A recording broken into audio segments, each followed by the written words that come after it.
നടത്തട്ടെ. ഒരു സിബി കൂടെ കൂട്ടിച്ചേർക്കട്ടെ, കാരണം രണ്ടുപേരും ഒരേ നിലപാടാണ്. സിബി, ഞാൻ മഞ്ജുഷ, അതിനകത്ത് എനിക്ക് അദ്ദേഹത്തിനോട് പറയാനുള്ള 2 പോയിന്റുകൾ എന്ന് പറയുന്നത്, ഒന്ന്, ശ്രീ സേനാപതി വേണു പറയുന്ന രാമജന്മഭൂമി അല്ലെങ്കിൽ ഈ പറഞ്ഞ പുതിയ പ്രാണപ്രതിഷ്ഠാ ചടങ്ങ് ഒരു ചലനവും ഇന്ത്യൻ രാഷ്ട്രീയത്തിൽ ഉണ്ടാക്കില്ല എന്ന് പറയുന്നതിനോട് എനിക്ക് പൂർണ്ണമായി യോജിപ്പില്ല.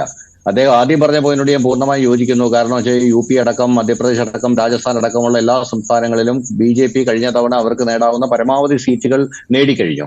അത് ഇനി കൂടുക എന്ന് പറയുന്നത് അസാധ്യമാണ്.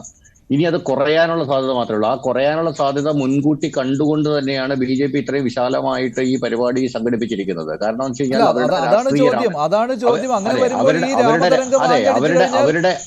സ്ഥിതിയിലേക്ക് വരാമല്ലോ, നഷ്ടമുണ്ടാവും. അവരുടെ രാഷ്ട്രീയ രാമനാണ് ഇപ്പോൾ നിലനിൽക്കുന്നത്. അല്ലാതെ ഈ ഇന്ത്യ കാത്തിരുന്ന, ഇന്ത്യയുടെ ആത്മാവറിയുന്ന, ഇന്ത്യയുടെ ഹിന്ദുക്കളുടെ ദൈവമായ രാമനല്ല.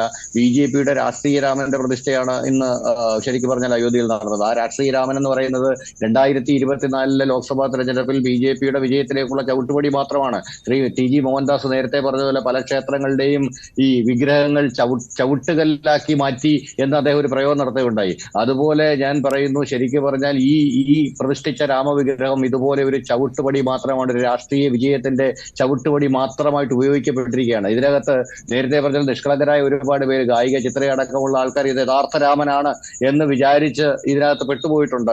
പക്ഷെ ആക്ച്വലി അത് രാഷ്ട്രീയ രാമനാണ് എന്ന് തിരിച്ചറിയാനുള്ള ഒരു വിവേകം ജനത ആർജിച്ചെടുക്കുകയാണെങ്കിൽ അത് ഈ തെരഞ്ഞെടുപ്പിൽ, ഈ വരാനിരിക്കുന്ന തെരഞ്ഞെടുപ്പിൽ പ്രതിഫലിക്കും. പക്ഷെ അതുവരെ നിലവിൽ ഉത്തരേന്ത്യയിലെ ഒരു അവസ്ഥ അനുസരിച്ച് അങ്ങനെ തിരിച്ചറിയാനുള്ള ഒരു ശേഷി പലർക്കും ഉണ്ടാവണമെന്നില്ല.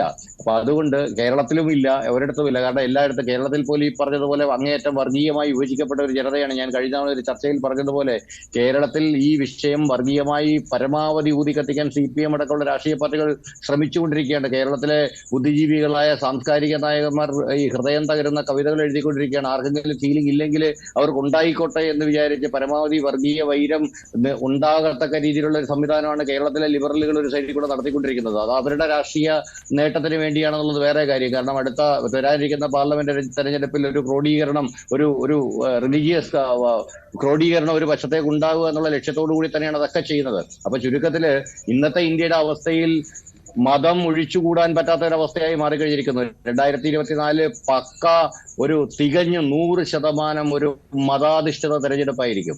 അതിനകത്ത് അല്ലാത്ത